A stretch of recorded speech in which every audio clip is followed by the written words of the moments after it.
ini menari di Jawa. Keren banget ya. Keren banget. Ampun ya, cantik banget. Bisa aja. Banget. Ya. Teman-teman penasaran gak sih tentang teman kita yang satu ini? Kita coba kulik-kulik yuk. Ini kenalan? Kenalan? Oke. Iya dong, siapa namanya? Siapa namanya? Kamu belum tahu nama saya siapa? Ya halo teman-teman semua, aku Sulis. Hari ini diundang sama mereka berdua untuk datang join di dalam vlog ini. Jadi kalian boleh manggil aku Sulis atau siapa ya, terserah lah pokoknya. Instagram aku, kalian bisa menemukan Instagram aku di @ulistiani. Tiani, oke sip gitu. Kalau mau kenal lebih jauh, oke gitu. Mantap ya, langsung promosi gitu. Ada apa-apa langsung DM aja. Ada apa-apa langsung DM aja. Oke, tadi kita udah ngeliat Mbak Sulis nari Jawa kan. Jadi penasaran deh. Jadi awal mula kenapa sih Mbak Sulis nih bisa tertarik nari Jawa tuh gimana sih? Jadi awalnya tuh gimana ceritanya? Oke, jadi ceritanya gini.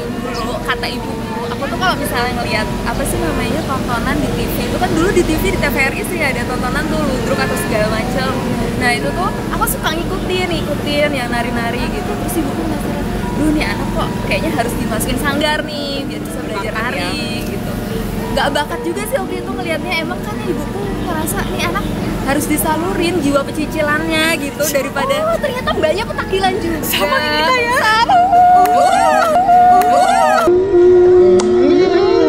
Setelah ini kita bikin asosiasi ya. Oh, asosiasi cewek-cewek pecicilan.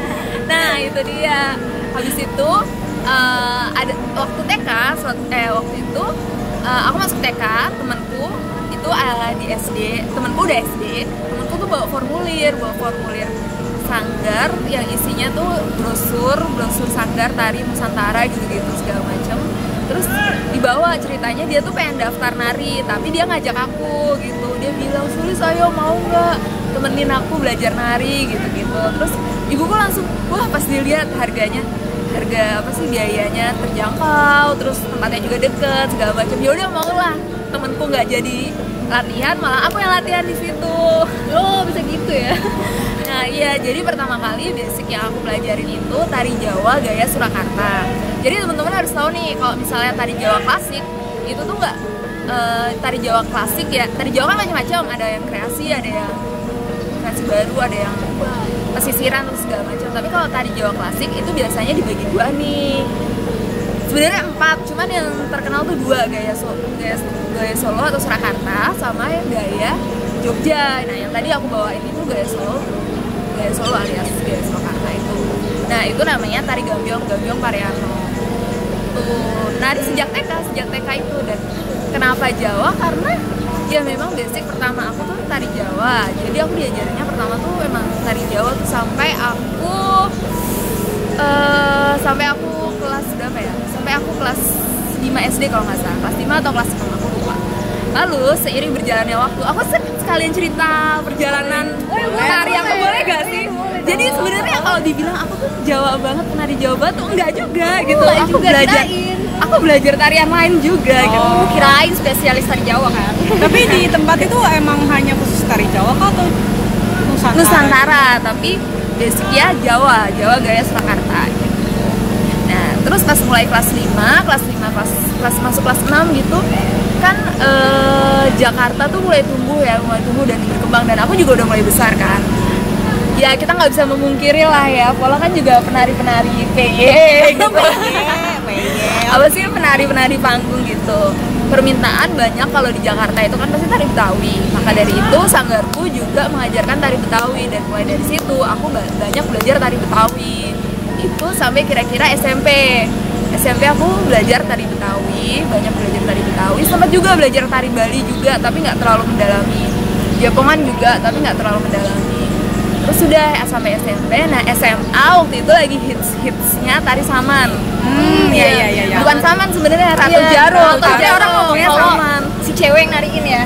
Kalau Saman tuh cowok ya. Nari cowoknya. Nah lagi hits nari itu aku juga pokoknya pengen bisa nari itu. Akhirnya aku memberanikan diri daftar ke Anjungan Aceh Taman Mini. Terus aku belajar tuh Ratu Jaro. Aku anaknya bosenan, kalian tahu kan, aku cicilan. Aku dari awal udah ngomong. Dan dari Aceh itu kan kayak duduk aja gini-gini. berarti kamu sama kayak aku. Aku Jadi juga kayak- paling gak tahan kayak oh gini doang. Aku itu harus melesat bebas gitu loh. Pecicilan ya. Muter-muter. Seluruh tempat tuh harus di Kalau cuma kelilingi. begini aja tuh begini tuh kayak aduh. ngerasa ada yang aduh gatel gitu ya untuk bergerak. Ya, akhirnya aku cuma 1 tahun di sana dan aku pindah ke Anjungan Jambi. Di Anjungan Jambi itu aku banyak belajar tari Sumatera sih, mulai dari Sumatera Utara. Yang makanya aku bilang aku sempat belajar tartar dikit tapi ya dikit doang gitu. Terus belajar tari apa ya aja, belajar tari kampung sirih, Melayu, belajar tari Melayu gitu. Pokoknya tari-tari Sumatera, Zapin gitu di sana dipelajarin. Sampai suatu saat aku kuliah keterima di Sastra Jawa UI. Semester 3 ya kalau nggak salah, semester 3 atau semester 4 aku lupa. Aku tuh kangen gitu. Iya, aku kangen banget dari Jawa. Aku ingin kembali ke marwah Jawa gitu. Karena pada saat itu emang kayak udah lama banget gak dari Jawa lagi. Iya benar, saat itu bener-bener udah lama nggak dari Jawa. Tapi aku kuliahku sastra Jawa dan deket banget dengan Jawa kan gitu. Akhirnya ya udah, aku dari situ aku mencoba pindah Anjungan lagi. Dasarnya emang kurang ajar. Kenapa kurang aja? Gak setia ya? Enggak setia. Aku pindah ke Anjungan lagi. Aku mencoba di Anjungan Yogyakarta. Aku pikir dulu antara tari Jawa gaya Solo yang dulu aku pelajarin sama gaya Jogja itu sama, ternyata ada perbedaan-perbedaannya gitu. Dan sampai sekarang sebenarnya aku masih belajar tari gaya Yogyakarta, tari Jawa gaya Yogyakarta, meskipun tari-tari Solo juga aku masih bisa gitu. Karena kan sekarang ya kuliahnya di Jogja, jadi belajarnya tari Jogja langsung di tempatnya gitu. Oh iya. Mantep lagi. Iya bener gitu. Apalagi mau ditanyain? Wah, dia yang minta pertanyaan nih. Oke. Iya, jadi kan tadi kan kita dengar Sulis tuh ada tari yang nggak semua tari yang dia ikuti itu dia dalami. Nah, kenapa nih kayak kok kepincutnya sama Jawa banget nih yang kelihatan? didalemin banget Iya. gitu loh. Kenapa Apa? sih? Apakah ada tari Jawa yang menarik bagimu atau kayak ada yang beda dari tari Jawa dibanding tari lainnya? Atau Tapi sepertinya kayak kamu tuh wow banget gitu dengan tari Jawa. Oh gitu ya. Padahal nih ya, kalau pas aku ke Jogja, orang-orang Jogja tuh nganggap aku penari Betawi, tahu gak? Kenapa? Karena kamu kelihatan Betawi banget. gerak Karena aku, tubuhnya. Oh, karena gerak gerak tubuhnya. tubuhku maksudnya nggak kalau, nggak lemah lembut, pecicilan gitu. Terus gaya ngomongku kan juga nggak terlalu yang medok piye ngono kuwi lho. Dia udah kelihatan banget medoknya. Ya, emang kelihatan Padahal banget kalau aku penari Jawa tuh di kelihatan Jogja, ya. ya. Kayak lebih Iya, anggun. padahal ini belum medok, nggak kayak orang-orang Jogja beneran gitu, makanya dianggapnya ini. Tapi kenapa bisa aku kok bener-bener kepincut banget sama tari Jawa, baik itu gaya Surakarta maupun gaya Yogyakarta? Mungkin karena ini ya, karena orang tuaku secara apa ya, secara suku ya, bisa dibilang secara suku itu berasal dari Jawa juga gitu. Bapak ibuku asli Ngawi, meskipun itu Jawa Timur gitu. Dan aku dididik secara Jawa, dididik secara Jawa. Aku dari kecil tuh kayak dari kata ibuku lagi. Jadi kalau misalnya waktu bayi kan rumahnya jangan dari bayi udah pecicilan. Kenapa? Iya, kenapa nih bayi? Enggak. Jadi di bayi. Jadi dulu rumahku itu dekat sama jalanan. Kalau ada truk gitu, namanya bayi kan suka kaget-kaget gitu kan, kalau ada truk lewat gitu. Nah, sama ibuku tuh di samping aku tidur, itu disetelin musik gending-gending Jawa gitu. Jadi yang dari kayak menenangkan gitu ya musik Jawa tuh kan. jadi emang kayak mungkin dari kecil aku karena disesepin Kayak didoktrin gitu lah didoktrin ya. musik-musik karawitan Jawa, jadi kayak Meresap gitu ya. Jadi jiwa udah mendarah daging kayak Jawa nih banget aku ini.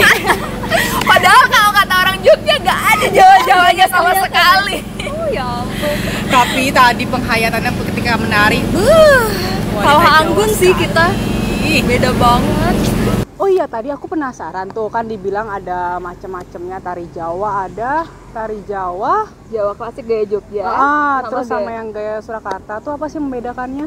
itu yang bedain ya apa ya, sebenarnya tuh bedanya lebih kalau dibilang orang secara umum nganggapnya kalau gaya Yogyakarta tuh lebih maskulin karena geraknya tuh lebih patah-patah gitu. Nah terus kalau Jogja tuh gini nih, kalau Solo tadi kan, kalau Solo aku tadi nari kan gini kan, itu kalau Srise gini nih, kelihatan kan? Nah kalau misalnya Jogja itu Srise gini. Oh, jadi kayak cowok gitu ya? Ini gini nih. Nah terus kalau misalnya Solo itu kalau misalnya kapang-kapang ini tuh apa sih namanya, ininya apa, jarinya itu naik gini. Kalau misalnya Jogja itu lebih seperti ini, lurus gitu ya. Detail juga ya itu itu beberapanya sih. Terus masih ada banyak perbedaan lagi, tapi aku suka dua-duanya sih. Kalau ditanyain lebih suka mana, Solo atau Jogja, sama aja, suka dua-duanya gitu. Karena menarik buat dipelajari juga sih. Iya benar. Oh ya, tadi dibilang belajar tari Jawa tuh sanggarnya itu di Jakarta atau di Gimana? luar Di Jakarta? Jakarta, di Kelapa II, di Depok. Luar Jakarta kan Depok. Oh iya. Jadi dibilang kan kita deket tempat tinggal ya. Makanya di Depok. Oh, Di rumahnya Depok. di Depok. Jadi dulu tuh aku belajar tari Jawa gaya Surakarta sama tari Betawi itu di Depok. Di Depok, di sanggar yang sama. Enggak sih sebenarnya, pas belajar nari pas lagi awalnya itu di Depok. Namanya Sanggar Trisna Manggala. Nah, terus tiba-tiba karena di sana tuh kayak yang biasa dong kalau di sanggar itu, kalau yang makin tinggi levelnya tuh makin orang makin hilang gitu. Nah, akhirnya aku tuh pindah cabang lagi. Pindah ke cabang Ciracas. Nah, mulai di cabang Ciracas itu aku baru tuh mulai belajar tari-tari gaya tari-tari Betawi. Terus abis dari cabang Ciracas aku pindah lagi ke cabang Pondok Gede. Bayangin aku pindah mulu.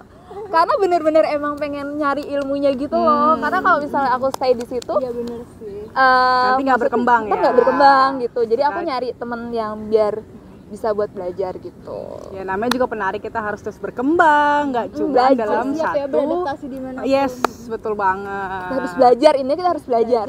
Belajar nggak ada bisa sih, harus terus. Betul.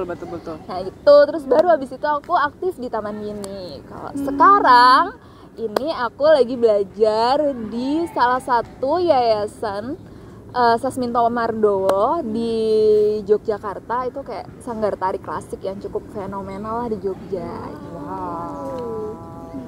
Tari klasik tuh yang lebih lambat banget gitu ya? Lambat itu salah satu yang tadi aku bawa. Ini sebenarnya tari klasik gaya Solo juga sih, klasik semi klasik gitu. Meskipun Pantes enggak, ya. meskipun tari klasik tuh kan ada tingkatannya ya, ada levelnya ya, ada yang sakral, ada yang profan gitu. Kalau yang tadi kan profan, maksudnya bisa lebih Dikreasi. bukan lebih dikreasi, bisa dilihat siapa saja. Kalau yang sakral kan emang benar-benar wow, untuk ritual tertentu, untuk Jadi ini. ingat kayak Bali juga gitu kan punya tingkatannya, kayak untuk ritual mereka yang mana, yang hiburan ada lagi. Iya, hampir sama seperti itu. Karena mereka terpengaruh Hindu. Oke, Jadi itu perbedaannya. jadi tari Jawa mana yang menarik menurut kakak satu ini? Tadinya banyak banget kan tari Iya, Jawa. banyak banget. Menurutmu nih yang paling menarik apa sih? Yang sering kamu tariin? Apa ya? Yang paling menarik. Mungkin dia unik atau Atau yang gimana gitu. memiliki kesan Kenapa dia tersendiri istimewa ketika bagi- kamu tampil tuh ada sesuatu yang unforgettable. Oke. Mungkin tari Jawa yang paling favorit, yang paling sering aku bawain itu adalah tari Gambyong Pareano. Yang tadi aku bawakan. katanya dibawakan untuk kita. Nah, Kak, kenapa alasannya? Kenapa? Simpel sih alasannya. Ini kurang ajar juga sebenarnya alasannya karena aku sering dapet panggilan ngejob nari ya tari itu gitu. Jadi Mendatangkan rezeki juga ya. ya tangan rezeki itu tarian gitu, kayak misalnya orang nikah minta nari Gambyong gitu. Terus juga inget juga sih dulu effort untuk belajar tari itu kan, karena sebenarnya tarian itu tuh nggak bisa, sebenarnya seharusnya anak kecil tuh jangan membawakan tarian itu kan, belum membawakan tarian itu. Jadi kalau bisa udah remaja gitu, jadi kayak aku harus menunggu waktuku. Nggak bisa tuh waktu masih kecil tuh udah belajar tari Gambyong gitu, udah nggak dibolehin, karena di balik tari Gambyong itu kan juga ada makna-makna tersendiri gitu. Apalagi kenapa alasannya dibawakan di setiap pernikahan gitu, karena kan kalau misalnya menurut tesisnya Bu Sri Rohana ya, kalau nggak salah aku pernah baca, itu ada dua pengertian tari Gambyong, ada dua filosofi tari Gambyong. Yang pertama itu kayak mengenai tentang kehidupan, tentang kehidupan keseluruhan gitu. Terus yang kedua itu adalah hubungan antara suami dan istri gitu. Keintiman gitu. Hubungan intim. Makanya dibawakan pas saat pernikahan. Kadang kan ada tuh pas misalnya, jadi tuh ada salah satu gerak di tari Gambyong itu namanya langkah teluh. Sebenarnya hitungannya 4 juga, 4 maksudnya 8, jadi tuh 2, 3, 4, 5, 6, 7, 8 kan biasanya kalau nari gitu kan hitungannya, tapi ini enggak, hitungannya tuh 1, 2, 3 titik, tuh 2, 3 titik. Nah itu dibilangnya langkah telu. Katanya kalau di dalam tesisnya Bu Rohana itu menggambarkan adalah 3 kaki. Jadi laki-laki kalau sudah ngajeng itu kan punya 3 kaki gitu. Jadi laki-laki itu punya 3 kaki gitu, dianggapnya seperti itu gitu. Itu salah satu. Jadi kayak sebenarnya makanya kenapa tari gambiong tuh sebaiknya jangan dibawakan sama anak kecil kok. Soalnya kalau tahu filosofinya lebih lanjut ya. kayak gitu. Makanya menurut aku itu sesuatu hal yang menarik sih, menarik menurut aku gitu juga. Dan di samping yang tadi itu mendatangkan rezeki buat aku. Berkat ya. Pantesan spesial banget. Oh iya. Aku bisa kuliah gara-gara gambiong. Wow. Terima kasih gambiong. Matur nuhun. Nah, tadi kan Sulis udah ngeliatin kita tari gambiong Pak Ariano. Haryano. Nah, itu kostumnya kayak gimana sih? Apa aja? Kalau dulu sebenarnya kalau aslinya yang di sananya itu mereka tuh pakai rompi gitu, terus pakai jari, pakai selendang. Cuman nggak tahu ya, tapi sekarang ini tuh lebih sering orang membawakan tari gambiong itu pakai dodotan. Jadi mekak gini, jadi dodotan gitu, terus sampurnya ya kayak tadi ditaruh sini gitu. Karena Bukan kan di pinggang ya, iya di sini kan tadi. karena sebenarnya tari gambiong itu kan awalnya itu adalah berasal dari tari tayub kan, tayub yang berkembang jadi tari-tari jalanan gitu, bukan tari jalanan sih, apa ya namanya, tarian kerakyatan yang sering tayub. Tahu tayub gak sih? Kamu tahu tayub gak? Belum tahu sepenuhnya sih. Jadi itu kayak yang biasa ditanggap di jalanan gitu loh, penari-penari yang nari di jalan gitu. Tapi karena bagus terus dibawa ke kerajaan dan itu diperhalus lagi kan. Nah, seperti itu. Gitu, makanya sekarang juga pakai kemben gitu, pakai kemben terus pakai gini gitu. Terus nah, sebenarnya aslinya kalau di dalam bukunya Prof Sudarsono, almarhum Prof Sudarsono, seharusnya itu menggunakan bajunya itu nuansanya warnanya hijau dan kuning karena namanya kan parianom. Pari itu kan padi, anom itu muda, jadi kayak antara padi muda gitu kan. Jadi harus nuansa warnanya iya ya, terang banget kuning dan hijau. Kuning hijau. Tapi sekarang seiring berjalannya waktu banyak juga sih yang membawakannya juga dengan kostum yang warna-warni gitu, dan itu ya nggak dipermasalahkan juga kok sama orang Surakarta atau gimana gitu. Jadi ya it's fine aja gitu. Yang penting biasanya pakai dodotan, terus pakai selendang gitu, pakai jari selutut gitu. Terus kondenya konde tekuk, terus pakai cunduman tuh pakai bunga melati gitu deh. Oh gitu. Cantik. Selanjutnya Apa nih? Oh iya, penasaran gak sih cerita pengalaman selama menjadi penari Jawa? Iya nih, apakah ada pengalaman cerita apa? suka atau duka? Pernah nggak pentas selain di pernikahan tuh kayak di kementerian atau Tadi Go yang International pernikahan baby. aja. atau pernah melatih misalnya diminta orang kantor gitu misalnya mau tampil atau gimana gitulah di sekolah-sekolahan mungkin ceritakan. Kalau melatih saya pernah, pasti banget pernah. Karena dulu pas lagi semester berapa ya? Semester 5. Mulai semester 5 atau mulai semester 4, 5, 6 itu aku freelance-nya tuh ngelatih anak-anak. Tapi nggak spesialis Jawa. Jadi ya namanya anak-anak gitu, tari anak-anak. Tari dolanan gitu ya. Tari dolanan Ingat apapun waktu gitu. SD. Dan itu di beberapa sekolah pernah gitu. Terus kalau tampil di kementerian, aku pernah di Kementerian Kemenhumham apa? Kementerian Hukum itu apa sih? Hukum? Iya, ya pokoknya itu aku lupa. Yang pasti kalau misalnya ditanya pernah nggak nari di luar negeri, belum pernah sama sekali. Aku jujur ya, jadi kalau misalnya aduh achievement kamu udah pernah nari ke luar negeri, ke negara mana aja, aku belum pernah sama sekali. Jadi ya saya adalah penari gagal. Tidak dong, kan masih banyak waktu ya kan, siapa tahu setelah ini tiba-tiba ada tawaran ya kan setelah menonton video ini. Siapa tahu kalau ada mau ada yang ngajakin membawa Mbak kita Sulis berdua kemana gitu ya kan, iya dan Mbak Pola. Aku bisa ngatur. Tolong terbangkan ya ke gitu negeri sih. sana. Gitu. Terus pernah juga jadi pelatih bukan pelatih sih, jadi dance manager, jadi manager di sekaligus penarinya juga di opening HUT Bayangkara itu pernah. Terus aku pernah jadi koreografer di opening dan closing ASEAN Literary Festival yang pertama kali itu tuh pernah bawain. Ntar aku kasih linknya kalau misalnya berminat di sini. Wow, banyak juga ya pengalamannya. Dikit dibandingkan yang lain. Ada lagi nggak sih pengalaman yang mungkin spesial, lebih menarik? Yang lain. Ada sih, ini menurutku kan sisi menarik seseorang dan Beda-beda. pengalaman orang beda-beda ya gitu. Terus bagi spesial orang beda-beda. Dan kalau aku merasa beruntung banget, aku merasa spesial, aku merasa menarik, dan aku merasa bersyukur banget itu pas saat kemarin aku dipilih untuk nari dari sanggarku, dipilih untuk nari di Keraton Yogyakarta di Bangsal Sri Manganti. Jadi biasanya kalau Keraton Yogyakarta tuh punya paket wisata yang setiap hari Minggu itu diisi sama sanggar-sanggar yang ada di Yogyakarta. Nah, waktu itu aku dipilih, itu memang benar-benar pemilihan gitu. Itu dipilih dan aku bisa merasakan nari di Keraton Yogyakarta, namanya Bangsal Sri Manganti. Nah, katanya Bangsal Sri Manganti itu adalah tingkatan. Jadi kalau di keraton tuh ada tingkatan secara bukan tingkatan level ininya ya, tapi tingkatan kesakralannya. Nah, katanya Bangsal Sri Manganti itu tingkat kesakralannya kedua setelah Bangsal Kencana. Jadi tuh aku kayak ngerasa mungkin kalau buat orang-orang Jogja dan penari Jogja apalagi abdi dalam itu biasa aja, tapi kalau menurut aku itu kayak wow, subhanallah, itu suatu hal yang anugerah banget. Apalagi aku bisa 2 kali tampil di sana. Menyenangkan sekali. Karena kan belum tentu ntar kalau aku udah balik lagi ke Jakarta aku bisa nari di sana, belum tentu kan. Wah, menarik banget ya cerita dari Sulis. Oke, jadi tadi kita udah denger nih cerita-cerita Kak Sulis. Kira-kira Kak Sulis sekarang kesibukannya apa sih? Kesibukannya adalah menyelesaikan tesis aku. Doain ya, cepet sembuh.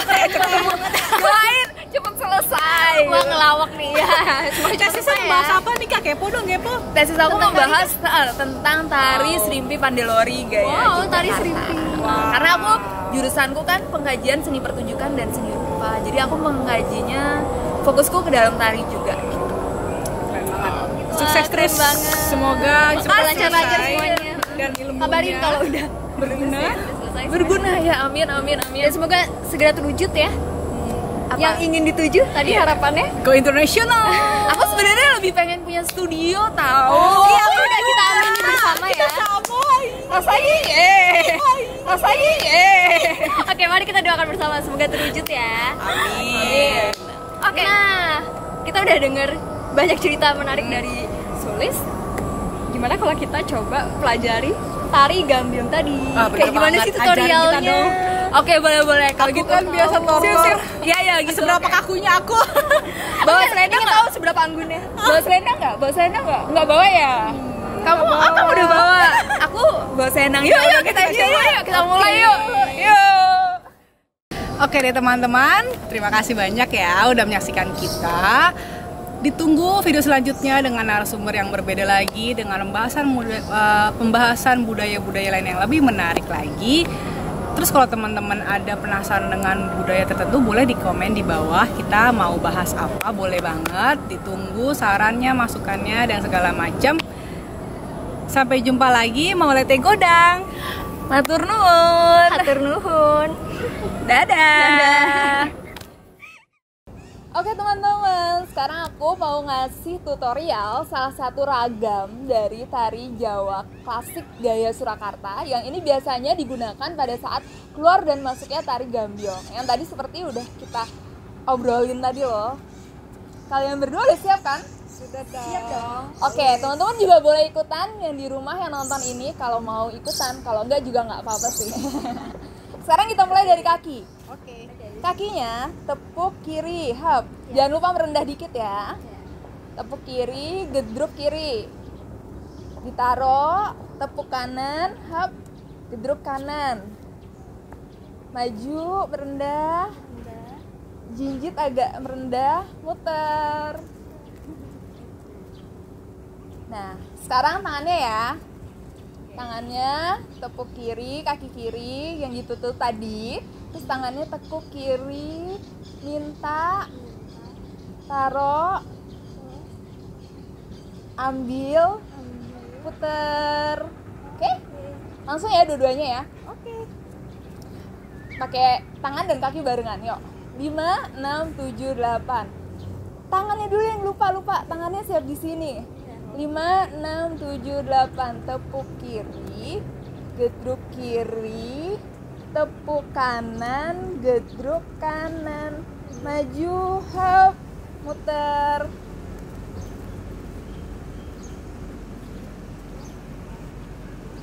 Oke, itu salah satu ragamnya yang dinamakan trise atau srise. Gimana teman-teman, paham kan? Paham? Ya. Paham.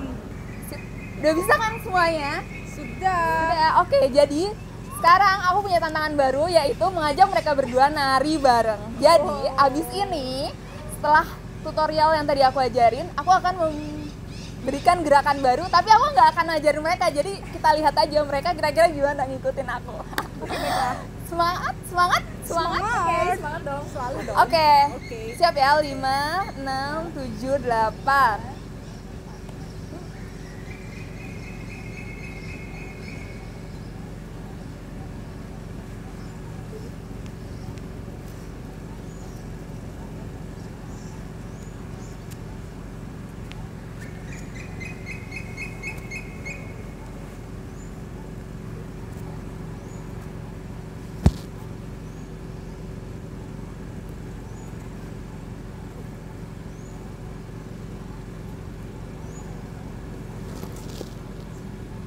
Sip, terima kasih. Sampai di situ dulu ya. Dadah.